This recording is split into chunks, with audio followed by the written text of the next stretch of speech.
जय श्री कृष्णा। राधे राधे। क्या भगवान सच में होते हैं? यह सवाल इंसान के मन में हजारों सालों से उठता रहा है और इसका जवाब सीधा हाँ या नहीं में देना आसान नहीं है, क्योंकि यह सवाल विज्ञान, दर्शन, अनुभव और आस्था के चारों ओर के बीच में कहीं खड़ा है। अगर हम वैज्ञानिक दृष्टिकोण से देखें तो भगवान का कोई प्रत्यक्ष भौतिक प्रमाण आज तक नहीं मिला है जिसे हम छू सकें, देख सकें या किसी प्रयोगशाला में सिद्ध कर सके। लेकिन इसका मतलब यह भी नहीं है कि भगवान नहीं है, क्योंकि विज्ञान खुद भी कई ऐसी चीजों को मानता है जिन्हें हम देख नहीं सकते, जैसे गुरुत्वाकर्षण बल, ऊर्जा, हवा। हम इन्हें सिर्फ महसूस ही कर सकते हैं, इनके प्रभाव को देखते हैं, लेकिन इन्हें सीधे नहीं देख पाते। ठीक वैसे ही बहुत से लोग कहते हैं कि भगवान भी एक अनुभव है, कोई वस्तु नहीं है। अब अगर हम धार्मिक और आध्यात्मिक दृष्टि से देखें तो दुनिया के लगभग हर धर्म, चाहे वह हिंदू धर्म हो, इस्लाम हो, ईसाई धर्म हो या बौद्ध धर्म हो, किसी न किसी रूप में एक उच्च शक्ति के अस्तित्व को स्वीकार करते हैं जो इस ब्रह्मांड को संचालित करती है और इंसानों के कर्मों का फल तय करती है। बहुत से संतों, ऋषियों और साधकों ने अपने जीवन में भगवान के अनुभव का दावा किया है।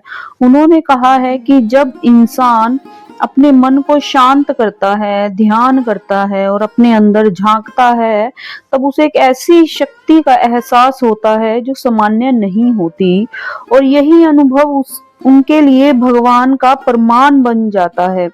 लेकिन यहाँ एक महत्वपूर्ण बात यह है कि यह अनुभव हर व्यक्ति के लिए अलग होता है।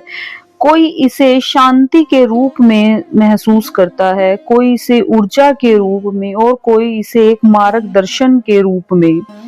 इसलिए इसे सार्वभौमिक प्रमाण नहीं कहा जाता, बल्कि व्यक्तिगत अनुभव कहा जाता है। और दूसरी ओर कुछ लोग पूरी तरह नास्तिक होते हैं, वो मानते हैं कि भगवान का विचार सिर्फ इंसानों ने अपने डर, असुरक्षा और जीवन के सवालों के जवाब ढूंढने के लिए बनाया है। उनका तर्क होता है कि जब इंसान को किसी चीज का कारण समझ नहीं आता तो वह उसे भगवान से जोड़ देते हैं। जैसे पहले बिजली, बारिश या बीमारी को भगवान की इच्छा माना जाता था, लेकिन विज्ञान ने इन सब का कारण समझा दिया है। इसलिए उनके अनुसार भगवान की आवश्यकता धीरे धीरे खत्म होती जा रही है। लेकिन इसके बावजूद एक बड़ा वर्ग ऐसा भी है जो मानता है कि विज्ञान सब कुछ नहीं समझा सकता, क्योंकि विज्ञान कैसे का जवाब देता है, जबकि भगवान का प्रश्न क्यों से जुड़ा है। हम क्यों हैं? जीवन का उद्देश्य क्या है? मृत्यु के बाद क्या होता है? इन सवालों का कोई ठोस वैज्ञानिक उत्तर आज भी नहीं है, और यही वह जगह है जहां भगवान का विचार जन्म लेता है। इसलिए अगर हम निष्कर्ष निकालें तो यह कहा जा सकता है कि भगवान का अस्तित्व एक ऐसा विषय है जो प्रमाण से ज्यादा अनुभव और विश्वास पर आधारित है, और हर व्यक्ति अपने अनुभव, समझ, सोच के आधार पर इसका परिणाम खुद तय करता है। जब हम भगवान के अस्तित्व के प्रमाण की बात करते हैं तो सबसे पहले हमें यह समझना होता है कि प्रमाण का मतलब हर क्षेत्र में एक जैसा नहीं होता। विज्ञान में प्रमाण वह होता है जिसे दोहराया जा सके, मापा जा सके और प्रयोगों के जरिए सिद्ध किया जा सके। लेकिन भगवान का विषय भौतिक नहीं बल्कि आध्यात्मिक और दार्शनिक है, इसलिए इसके प्रमाण भी अलग तरह के होते हैं, जिन्हें प्रत्यक्ष नहीं बल्कि परोक्ष प्रमाण कहा जाता है। जैसे कि इस ब्रह्मांड की जटिलता और व्यवस्था, अगर हम पूरे यूनिवर्स को देखें पूरे ब्रह्मांड को देखें तो यह इतना सटीक और संतुलित है कि इसमें एक छोटी सी भी गड़बड़ी जीवन को असंभव बना सकती थी।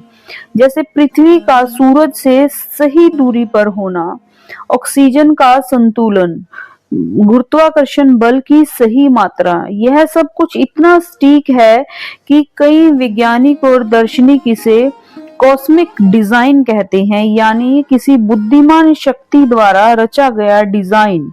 इसे फाइनल ट्यूनिंग थ्योरी भी कहा जाता है, जो यह संकेत देती है कि ब्रह्मांड सिर्फ एक संयोग नहीं हो सकता, बल्कि इसके पीछे कोई योजना हो सकती है। दूसरी ओर कॉज एंड इफेक्ट यानी कारण और परिणाम का सिद्धांत भी भगवान के अस्तित्व की ओर इशारा करता है। हर चीज का कोई ना कोई कारण होता है, तो सवाल उठता है कि इस पूरे ब्रह्मांड का पहला कारण क्या था। विज्ञान बिग बैंग की बात करता है, लेकिन बिग बैंग क्यों हुआ, किसने शुरू किया, इसका स्पष्ट उत्तर विज्ञान के पास नहीं है। और यही जगह है जहां बहुत से लोग भगवान को प्रथम कारण यानी फर्स्ट कॉज मानते हैं। इसके अलावा इंसान की चेतना यानी कॉन्शियसनेस भी एक बड़ा रहस्य है। विज्ञान आज तक पूरी तरह नहीं समझ पाया कि हमारा दिमाग सिर्फ एक भौतिक अंग होते हुए भी सोचने, महसूस करने और निर्णय लेने की क्षमता कैसे रखता है। कई दार्शनिक मानते हैं कि चेतना सिर्फ शरीर में उपज नहीं, बल्कि ये किसी उच्च शक्ति से जुड़ी हुई है, जो भगवान के अस्तित्व की ओर संकेत करती है। अब अगर हम प्रकृति की ओर से देखें तो पेड़ पौधे, मौसम, जीवन चक्र, जन्म और मृत्यु का संतुलन, यह सब एक अद्भुत व्यवस्था में बंधा हुआ है। और यह व्यवस्था खुद ब खुद बनी हो, यह बात लोगों को स्वीकार करना मुश्किल लगता है। इसलिए वे इसे एक दिव्य शक्ति की रचना मानते हैं। लेकिन इसके विपरीत नास्तिक दृष्टिकोण यह कहता है कि यह सब कुछ प्राकृतिक प्रक्रियाओं का परिणाम है, जैसे इवोल्यूशन विकासवाद। इसमें जीवन धीरे धीरे लाखों वर्षों में विकसित हुआ, और जो चीज हमें डिजाइन लगती है वह दरअसल प्राकृतिक चयन का परिणाम है। यानी जो चीजें जीवित रहने के लिए अनुकूल थी वही बची और आगे बढ़ी, इसलिए किसी भगवान की आवश्यकता नहीं है। इस तरह दोनों पक्षों के पास अपने अपने तर्क हैं, और कोई भी पूरी तरह से दूसरे को गलत साबित नहीं कर पाया। इसलिए भगवान के प्रमाण का सवाल आज भी खुला हुआ है, और इस बात पर निर्भर करता है कि आप दुनिया को किस नजरिए से देखते हैं। अगर आप हर चीज में व्यवस्था और उद्देश्य देखते हैं तो आपको भगवान का संकेत मिलेगा, और अगर आप हर चीज को प्राकृतिक नियमों से समझते हैं तो आपको भगवान की आवश्यकता महसूस नहीं होगी। इसलिए हम यह भी कह सकते हैं कि भगवान का प्रमाण कोई एक ठोस चीज नहीं है, बल्कि यह कई छोटे छोटे संकेतों से मिलकर बना है, जिसे हर व्यक्ति अपनी समझ के अनुसार स्वीकार या अस्वीकार करता है। जब बात भगवान के अस्तित्व की आती है तो सबसे मजबूत और दिलचस्प पहलू अनुभव का होता है, क्योंकि जहाँ विज्ञान और तर्क सीमित हो जाते हैं, वहां इंसान के निजी अनुभव एक नई दिशा खोलते हैं। दुनिया भर में लाखों लोग ऐसे हैं जो यहाँ दावा करते हैं उन्होंने अपने जीवन में किसी न किसी रूप में भगवान या एक दिव्य शक्ति का अनुभव किया है। लेकिन इन अनुभवों को समझना आसान नहीं है, क्योंकि ये दिखाई नहीं देते, मापे नहीं जाते और हर व्यक्ति के लिए अलग अलग होते हैं। फिर भी इनकी गहराई इतनी होती है कि इन्हें पूरी तरह नकारा भी नहीं जा सकता। बहुत से लोग बताते हैं कि जब वे जीवन के सबसे कठिन दौर से गुजर रहे थे, जब सब रास्ते बंद लग रहे थे, जब कोई सहारा नहीं था, तब अचानक उन्हें भीतर से एक ऐसी शक्ति मिली जिसने उन्हें संभाल लिया, उन्हें सही दिशा दिखाई और परिस्थितियां धीरे धीरे बदलने लगी। ऐसे लोग मानते हैं कि यह सिर्फ संयोग नहीं था, बल्कि किसी अदृश्य शक्ति का साथ था, जिसे वे भगवान कहते हैं। कई लोगों के अनुभव का ध्यान से मेडिटेशन से जुड़े होते हैं। जब इंसान गहराई से ध्यान में जाता है, अपने विचारों को शांत करता है, तब उसे एक अलग तरह की शांति, ऊर्जा और जुड़ाव महसूस होता है। कुछ लोग इसे आत्मा से मिलन कहते हैं, तो कुछ इसे भगवान का अनुभव मानते हैं। इस दौरान उन्हें लगता है कि वे सिर्फ शरीर नहीं हैं, बल्कि किसी बड़ी चेतना का हिस्सा हैं, और यही एहसास उनके लिए भगवान का प्रमाण बन जाता है। इसके अलावा चमत्कार की कहानियां भी बहुत आम हैं, जैसे किसी गंभीर बीमारी का अचानक ठीक हो जाना, किसी बड़े हादसे से बाल बाल बच जाना, या ऐसी घटनाएं जिनका कोई कारण समझ नहीं आता। इन घटनाओं को कई लोग भगवान की कृपा मानते हैं, लेकिन वैज्ञानिक दृष्टिकोण से देखा जाए तो इन्हें संयोग, मनोवैज्ञानिक प्रभाव या अभी तक न समझे गए प्राकृतिक कारणों से भी जोड़ा जा सकता है। एक और महत्वपूर्ण अनुभव यह है कि अंदर की आवाज बहुत बार इंसान बिना किसी ठोस कारण के सही निर्णय ले लेता है। उसे पहले से अभ्यास हो जाता है कि क्या होने वाला है। कुछ लोग इसे दिमाग की क्षमता मानते हैं, जबकि कुछ लोग इसे भगवान का संकेत मानते हैं, जो हमें सही रास्ता दिखाता है। लेकिन यहाँ यह समझना जरूरी है कि हर अनुभव को भगवान से जोड़ना भी सही नहीं है, क्योंकि इंसान का दिमाग बहुत शक्तिशाली होता है और कई बार ऐसी भावनाएं और अनुभव पैदा करता है जो हमें वास्तविक लगते हैं। इसलिए अनुभवों को पूरी तरह सत्य मानने से पहले उनका विश्लेषण करना भी जरूरी है। फिर भी एक बात साफ है कि जो लोग इस अनुभव से गुजरते हैं, उनके लिए भगवान सिर्फ एक विचार नहीं रह जाता, बल्कि एक जीवित सच्चाई बन जाता है, जो उन्हें जीवन की दिशा, उम्मीद और ताकत देता है। इसलिए कहा जाता है कि भगवान के अनुभव व्यक्तिगत होते हैं, इन्हें साबित करना मुश्किल है, लेकिन इन्हें पूरी तरह नकारना भी उतना ही मुश्किल है। और शायद यही कारण है कि सदियों से इंसान इस प्रश्न का उत्तर खोज रहा है और आगे भी खोजता रहेगा।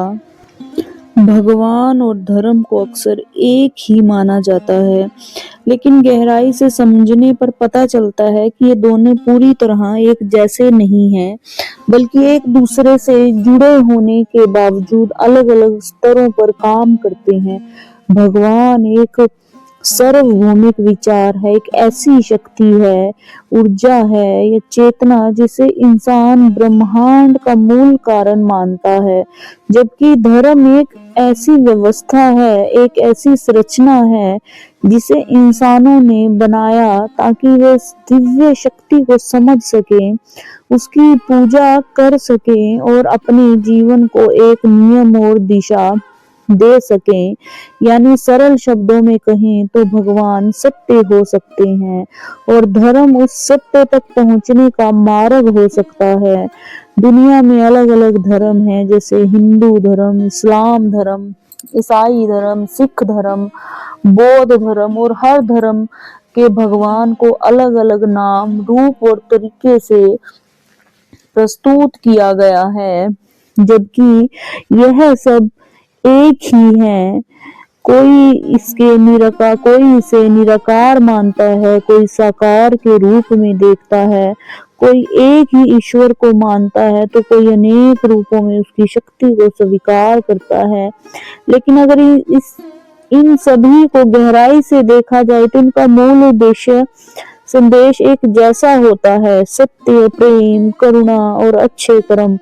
अब सवाल उठता है कि अगर भगवान एक हैं, तो धर्म इतने अलग अलग क्यों हैं? इसका एक सरल उत्तर यह है कि धर्म इंसानों द्वारा बनाए गए हैं। और इंसान की सोच, संस्कृति, भाषा, परिस्थितियां अलग अलग होती हैं। इसलिए भगवान को समझने और व्यक्त करने के तरीके भी अलग अलग होते हैं। और जबकि एक जैसे एक सूरज को अलग अलग जगह से देखने पर उसका रंग और रूप थोड़ा अलग अलग लग सकता है, लेकिन असल में वह एक ही होता है। लेकिन इतिहास में कई बार ऐसा हुआ है कि धर्म का इस्तेमाल लोगों को जोड़ने की बजाय बांटने के लिए किया गया है। युद्ध हुए, विवाद हुए, लोगों ने अपने अपने धर्म को ही सही और दूसरों को गलत साबित करने की कोशिश की। जबकि अगर भगवान सच में है तो वह सर्वशक्तिमान है, तो उसे किसी एक धर्म तक सीमित करना शायद सही नहीं होगा। कुछ लोग यह भी मानते हैं कि भगवान को पाने के लिए किस धर्म की आवश्यकता नहीं है, किसी भी धर्म की, क्योंकि भगवान अगर यह हर जगह है तो उसे पाने के लिए मंदिर, मस्जिद, चर्च ही जरूरी नहीं, बल्कि सच्चे मन, अच्छे कर्म और सच्चाई से भी उसे महसूस किया जा सकता है। वहीं दूसरी ओर बहुत से लोग धर्म को जरूरी मानते हैं, क्योंकि यह उन्हें अनुशासन, परंपरा और एक समुदाय का हिस्सा होने का एहसास देता है, जो उन्हें आध्यात्मिक सफर को आसान बनाता है। इस तरह देखा जाए तो भगवान और धर्म का संबंध गहरा जरूर है, लेकिन दोनों एक जैसे नहीं हैं। भगवान एक व्यापक और असीम अवधारणा है, जबकि धर्म उस तक पहुंचने के अलग अलग रास्ते हैं, और कौन सा रास्ता सही है यह हर व्यक्ति अपने अनुभव, समझ और विश्वास के आधार पर तय करता है। इसलिए यह कहा जा सकता है कि भगवान को समझने के लिए धर्म मदद कर सकता है, लेकिन भगवान को सिर्फ धर्म तक सीमित कर देना शायद उसकी विशालता को कर देना होगा। भगवान के अस्तित्व पर सबसे बड़ा और सबसे दिलचस्प विवाद आस्तिक जो भगवान को मानते हैं और नास्तिक जो भगवान को नहीं मानते के बीच होता है। और यह बहस सिर्फ आज की नहीं बल्कि सदियों पुरानी है, जहां दोनों पक्ष अपने अपने तर्क, अनुभव और समझ के आधार पर खुद को सही साबित करने की कोशिश करते हैं। लेकिन अगर इस विषय को गहराई से समझा जाए तो यह कौन सही है का सवाल उतना सरल नहीं है जितना दिखता है, क्योंकि दोनों के पास अपने अपने मजबूत आधार हैं। आस्तिक लोग मानते हैं कि इस ब्रह्मांड की जटिलता, जीवन की व्यवस्था, नैतिकता, अस्तित्व और इंसान की चेतना, ये सब किसी उच्च शक्ति की ओर इशारा करते हैं। उनके लिए भगवान सिर्फ एक कल्पना ही नहीं बल्कि एक अनुभव है, एक सहारा है जो कठिन समय में उन्हें शक्ति देता है, दिशा देता है और जीवन को अर्थ देता है। वे कहते हैं कि हर चीज को विज्ञान से नहीं समझा जा सकता, और जहां विज्ञान रुक जाता है वहां से भगवान की शुरुआत होती है। दूसरी ओर नास्तिक लोग तर्क और प्रमाण को प्राथमिकता देते हैं। उनका कहना है कि जब किसी चीज का ठोस वैज्ञानिक प्रमाण न हो तब तक उसे सच नहीं माना जा सकता। वे यह भी कहते हैं कि इतिहास में कई बार भगवान के नाम पर अंधविश्वास फैला, लोगों को डराया गया, समाज को पीछे रखा गया। इसलिए वे भगवान के विचार को मानव द्वारा बनाई गई अवधारणा मानते हैं, जो डर, अनिश्चितता और नियंत्रण को की जरूरत से पैदा हुई है। लेकिन अगर हम निष्पक्ष होकर देखें तो दोनों ही दृष्टिकोण अपने अपने तरीके से सही हो सकते हैं, क्योंकि अनुभव और विश्वास पर आधारित है, जबकि नास्तिकता तर्क और प्रमाण पर आधारित है। और ये दोनों ही इंसान की समझ के महत्वपूर्ण हिस्से हैं।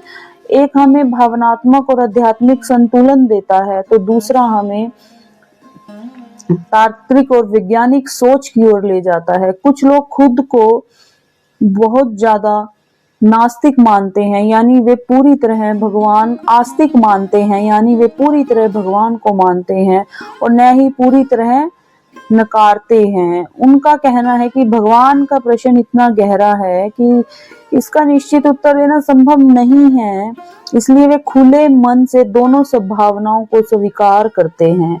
असल में यह बहस जीतने की नहीं बल्कि समझने की है, क्योंकि भगवान का अस्तित्व अगर है भी तो उसे किसी बहस से सिद्ध या असिद्ध करना मुश्किल है, और अगर नहीं है तो भी उसे पूरी तरह खारिज करना आसान नहीं है। इसलिए शायद सही सवाल यह नहीं कि कौन सही, बल्कि यह है कि किसका नजरिया किसके लिए सही है, क्योंकि हर इंसान की सोच, अनुभव और जीवन की परिस्थितियां अलग होती हैं और उसी के आधार पर वह अपने विश्वास तय करता है।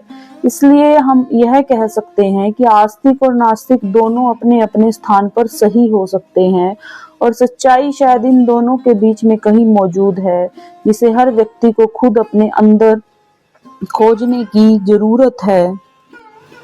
अगर यह सवाल किया जाए कि क्या भगवान को सच में महसूस किया जा सकता है, तो इसका उत्तर हाँ या नहीं से ज्यादा कैसे में छुपाया हुआ है, क्योंकि भगवान को महसूस करना कोई बाहरी घटना नहीं बल्कि एक आंतरिक प्रक्रिया मानी जाती है, जिसे अलग अलग लोग अलग अलग तरीकों से अनुभव करते हैं, और यही कारण है कि इसे किसी एक फार्मूले से बांधा नहीं जा सकता।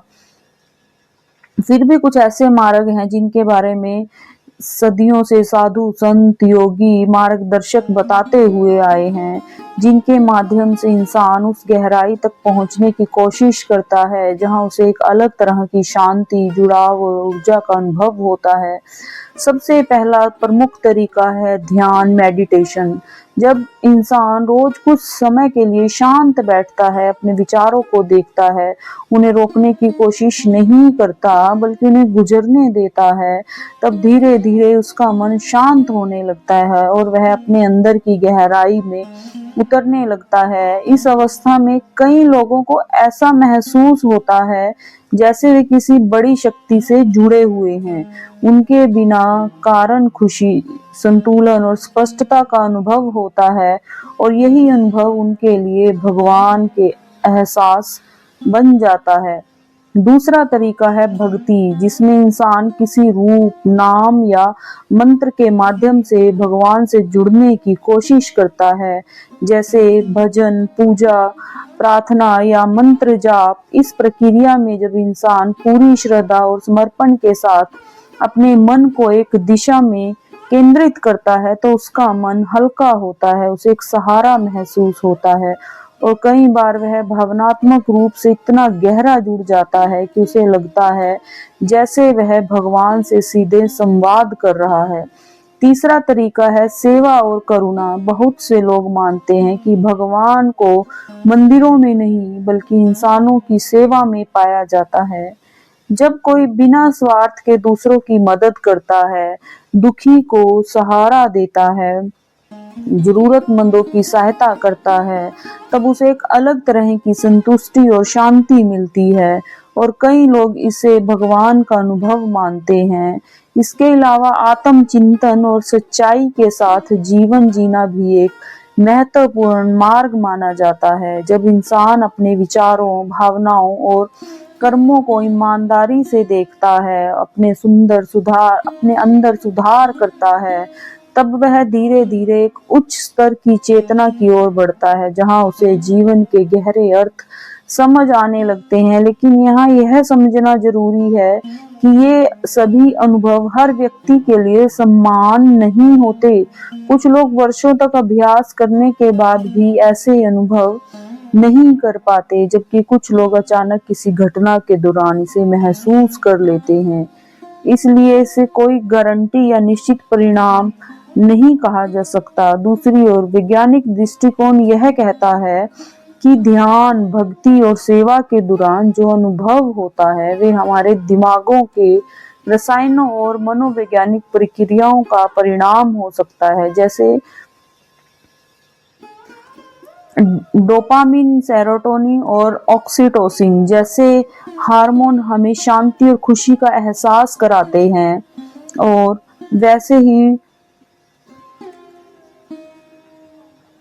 इसलिए जो हम भगवान का अनुभव मानते हैं यह वास्तव में हमारे दिमाग की एक अवस्था भी हो सकती है।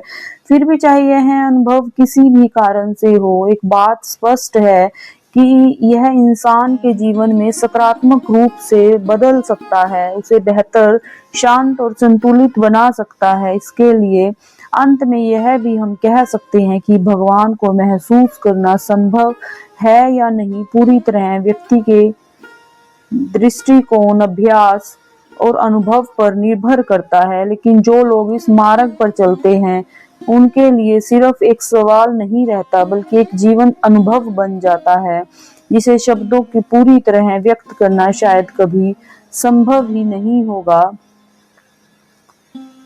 जब हम इस पूरे विषय को गहराई से समझने की कोशिश करते हैं, प्रमाण, अनुभव, तर्क, आस्था, विज्ञान, दर्शन, तो अंत में हम एक ऐसे मोड़ पर पहुंचते हैं जहां कोई एक सीधा और अंतिम उत्तर नहीं मिलता बल्कि कई परतें खुलती हैं। और शायद यही एक सवाल की सबसे बड़ी सच्चाई है कि भगवान क्या है। यह उतना महत्वपूर्ण नहीं है जितना यह कि भगवान आपके लिए क्या है, क्योंकि हर इंसान की यात्रा, सोच और अनुभव अलग होते हैं और उसी के अनुसार वह भगवान को समझता है। कुछ लोगों के लिए भगवान एक संजीव शक्ति है जो हर पल उनके साथ है, उनकी सुनती है, उनकी मदद करती है और उन्हें जीवन की दिशा देती है। वहीं कुछ के लिए भगवान सिर्फ एक विचार है, एक ऐसा कंसेप्ट है जो इंसान को अनुशासन और उम्मीद देता है ताकि वह जीवन की कठिनाइयों का सामना कर सके। और कुछ लोग ऐसे भी हैं जो भगवान को पूरी तरह नकार देते हैं और मानते हैं कि इंसान ही अपनी किस्मत का निर्माता है और उसे किसी बाहरी शक्ति की जरूरत नहीं है। लेकिन अगर इन सभी दृष्टिकोणों को एक साथ रखा जाए तो एक दिलचस्प बात सामने आती है कि चाहे इंसान भगवान को माने या ना माने, वह किसी न किसी रूप में सत्य, प्रेम, शांति और उद्देश्य की तलाश जरूर करता है।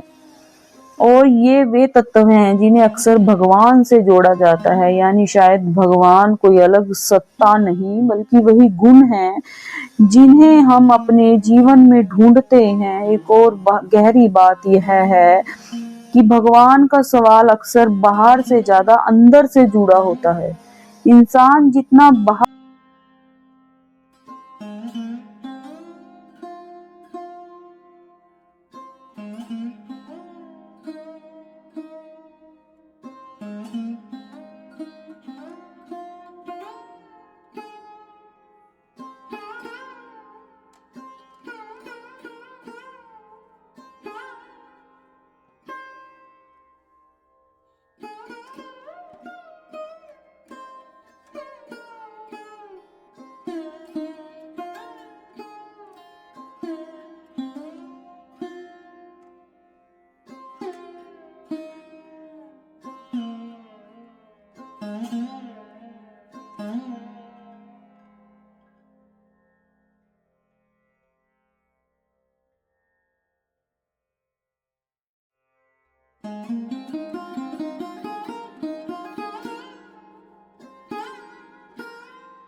अगर आपने इस पूरे विषय को शुरू से अंत तक समझा है तो अब शायद आप उस जगह पर खड़े हैं जहां सवाल पहले से ज्यादा गहरा हो गया है।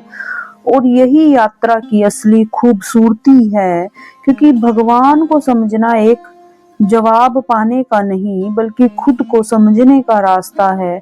सोचिए, अगर भगवान सच में है तो उन्हें साबित करने की इतनी कोशिश क्यों करनी पड़ती है? और अगर भगवान नहीं है तो फिर इंसान हर मुश्किल में ऊपर वाले को ही क्यों याद करता है? क्योंकि जब सब रास्ते इस दुनिया के बंद हो जाते हैं तो दिल हमारा खुद ब खुद किसी अनदेखी शक्ति की तरफ मुड़ जाता है, क्योंकि एक छोटा सा बच्चा बिना किसी सिखावन के भी आसमान की ओर देखकर कुछ मांगता है, क्योंकि उसे भी पता है कि ऊपर भगवान है, कि ऊपर करने से मुझे कुछ मिलेगा। शायद इसलिए क्योंकि भगवान कोई सिखाई हुई चीज नहीं है, बल्कि एक ऐसा एहसास है जो इंसान के अंदर पहले से मौजूद होता है। पर सच्चाई यह है कि भगवान को ढूंढने वाले दो तरह के लोग होते हैं। एक वो जो मंदिरों, किताबों और शब्दों में उसे तलाश करते हैं, और दूसरे वो जो अपने अनुभव, अपने दर्द, अपनी खामोशी और अपने अंदर की गहराई में उसे महसूस करते हैं। और कई बार ऐसा होता है कि जो बाहर खोजते खोजते थक जाते हैं, वही अंदर जाकर उसे पा लेते हैं। क्योंकि भगवान अगर है तो वह किसी एक जगह, एक रूप या एक नाम में सीमित नहीं हो सकता। वह उस हर जगह है जहाँ सच्चाई है, प्रेम है, जहाँ निस्वार्थ भाव है और जहाँ इंसान अपने असली रूप में होता है। लेकिन यहाँ एक कड़वी सच्चाई यह भी है कि बहुत बार हम भगवान को इसलिए नहीं ढूंढते क्योंकि हमें सच्चाई चाहिए, बल्कि इसलिए क्योंकि हमें सहारा चाहिए। हमें डर से बचना है, हमें अपने सवालों को आसान जवाब चाहिए, और यही जवाब वजह है कि कभी कभी हम आस्था और अंधविश्वास के बीच फर्क करना भूल जाते हैं। इसलिए जरूरी है कि हम खुद से ईमानदारी से पूछें, क्या हम सच में भगवान को जानना चाहते हैं या सिर्फ अपने डर और उम्मीदों का नाम दे रहे हैं। और अब सबसे गहरी बात यह भी हो सकती है कि भगवान कोई व्यक्ति या शक्ति ही ना हो, बल्कि एक स्थिति हो, एक ऐसा स्तर जहां इंसान पूरी तरह शांत हो, पूरी तरह जागरूक हो, जहां न कोई डर हो, न कोई लालच, सिर्फ सच्चाई हो। और अगर ऐसा है तो भगवान को ढूंढने का सबसे सही तरीका बाहर नहीं, बल्कि खुद के अंदर जाना है, अपने विचारों को समझना है, अपने डर को पहचानना है और अपने असली रूप को स्वीकार करना है। तो इसलिए अंत में जवाब देना शायद इतना ही है, अगर आप मानते हैं तो भगवान आपके लिए हैं, और अगर आप नहीं मानते तो भी उसकी खोज आपके अंदर कहीं ना कहीं चलती रहती है। क्योंकि भगवान का अस्तित्व शायद इस बात पर निर्भर नहीं करता कि आप उनसे उनसे मांगते हैं या नहीं, बल्कि इस बात पर करता है कि आप उन्हें अपने जीवन की कितनी सच्चाई, कितनी इंसानियत और कितनी जागरूकता लेकर आते हैं। और हो सकता है कि जब आप एक दिन पूरी तरह खुद को समझ लेंगे तो आपको यह एहसास हो कि जिस भगवान को आप बाहर ढूंढ रहे थे वो हमेशा आपके अंदर ही है। तो भगवान को मानना या ना मानना आपकी सोच है, लेकिन खुद को जान लेना ही शायद भगवान को पा लेना है। तो यह था हमारा पूरा टॉपिक कि भगवान हमारे इस दुनिया में, कि हम उन्हें महसूस कर सकते हैं वो है या ना है। तो अगर आपको हमारा आप ये वीडियो पूरे शुरू से लेके एंड तक देखें, तभी आपको समझ में आएगा। अगर आपको अच्छा लगता है हमारा वीडियो तो आप अपने फ्रेंड्स और रिलेटिव्स को भी शेयर कर सकते हैं, और आप प्लीज कमेंट जरूर करिए। आपका सपोर्ट ही हमें इनकरेज करता है कि हम आगे से आगे बढ़ें। और अगर आपको हमारा वीडियो, हमारा चैनल अच्छा लगता है तो प्लीज हमारे चैनल को सब्सक्राइब करें और वीडियो को लाइक करें, ज्यादा से ज्यादा शेयर करें।